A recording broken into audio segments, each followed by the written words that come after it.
Hello friends, কিছুদিন আগে আমরা গিয়েছিলাম শ্রী শ্রী গোবিন্দ গোসাইয়ের বাড়ি গাজীহাট। তো এই যে আমরা পোলা বাজারে চলে এসেছিলাম, পোলা বাজার হয়ে যেতে হয় গাজীহাট। গাড়ি থেকে আমরা নেমে আর একটা গাড়িতে উঠবো। এখান থেকে আমরা ভ্যানে আসছিলাম, তো এখান থেকে আমরা যাব ইজি বাইকে। এই গাড়িতে ইজি বাইকে আমি উঠে পড়লাম। আমার বোনের একটু বসতে কষ্ট হচ্ছিল, এই কারণে ও ঠিক পাল্টে এরপর আবার পেছনে এসে বসতো। তো আমাদের গাড়ি ছেড়ে দিয়েছে। এই যে আমরা পৌঁছে গেলাম শ্রী শ্রী গোবিন্দ গোসাইয়ের বাড়ি।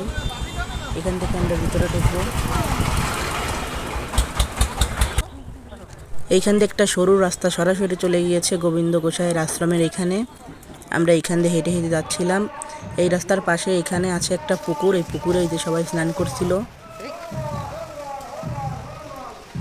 তো এই যে এইখানে হচ্ছে রান্নার সেকশন, ওইখানে যে বড় বড় হাঁড়িগুলোতে রান্না হচ্ছিল, আর এই পাশে যে পলিন বিছানো আছে, এখানে হচ্ছে খিচুড়ি গুঁড়ো এনে এনে রাখা হচ্ছিল, যাতে এইখান থেকে নিয়ে নিয়ে দেওয়া যায় ভক্তদের। এর পাশে যে রাস্তা, এই রাস্তা দিয়ে আমরা হেঁটে যাচ্ছিলাম, যেতে যেতে আসল জায়গায় চলে আসলাম। তো এইখানে এই সাইডে ওই যে দূরে দেখা যাচ্ছে সরু একটা মন্দির, এই মন্দিরের ওই পাশে হচ্ছে মেইন মন্দির। তো যাওয়ার পথে এই যে পাশ দিয়ে মেলা হয়েছে, মেলা দোকান বসছে। তো এইখানে হচ্ছে মেইন মন্দির। মেলায় তো প্রচুর লোক এসছে। এই যে পাশ দিয়ে মেলায় আমরা পরে ঢুকবো, আগে আমরা মন্দির থেকে ঘুরে আসি। মন্দিরে যাওয়ার আগে আমার মা মন্দিরে দেওয়ার জন্য চিনি কিনে নিচ্ছিলেন।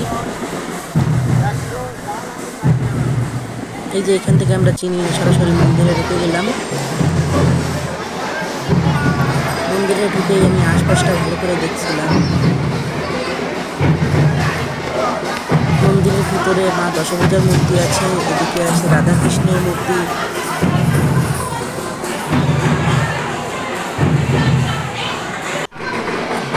এই যে মন্দিরের এখানে অনেক লোক বসে আছে, এখানে যারা বসে আছে গতকাল রাত্রে যারা অধিবাস করেছে রাত জেগেতে, তো এখানে বসে সবাই বিশ্রাম নিচ্ছিল। এই পাশে দল আসছে হরি ভক্তের দল। এই দলটার নাম আমি ভালো করে জানি না, তবে এখানেও প্রচুর পরিমাণে লোকের সমাগম হচ্ছে। তো ওখান থেকে আমরা সরাসরি চলে আসলাম ওই গরমে একটা ঠান্ডা জুস খাওয়ার জন্য। তো আমরা লেবুর জল খেয়েছিলাম, আমি সবাইকে এগিয়ে দিচ্ছিলাম। আমার বোনের হয়তো একটা পছন্দ হয়নি, সবাই নিয়েছে কিন্তু ও খেলো না।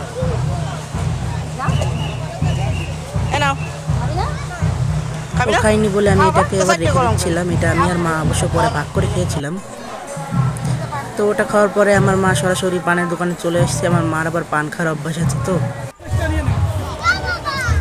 তো এর মাঝে দেখা হয়েছিল আমার মাসিমার সাথে। তো আমার মাসিমা এখানে যে টিপের কৌটা বাজছিল, ওটা আমার মাসিমা। এদিকে আমরা মেলার মধ্যে চলে এসেছি সরাসরি। আমার মা এখানে এসে চুলের ক্লিপ নিচ্ছিল। ক্লিপ না, এটাকে বলে হচ্ছে চুলের কাটা।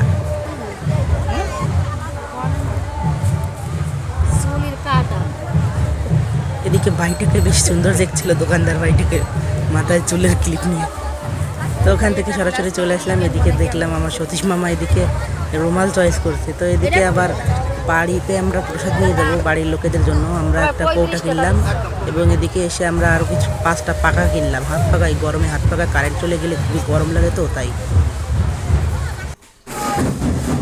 হাত পাকা কেনা শেষে আমরা চলে আসলাম খাবার সেকশানে। এখান থেকে আমরা প্রসাদ নিলাম।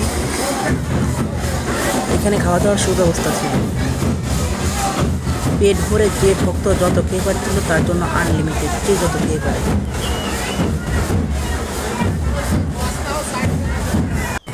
ফ্রেন্ডস, আজকের ভিডিও আমরা এখানেই শেষ করছি। আমার ভিডিও ভালো লাগলে চ্যানেলটা সাবস্ক্রাইব করে আমার পাশে থাকবেন, আমাকে সাপোর্ট করবেন। ভালো থাকবেন, সুস্থ থাকবেন, টাটা।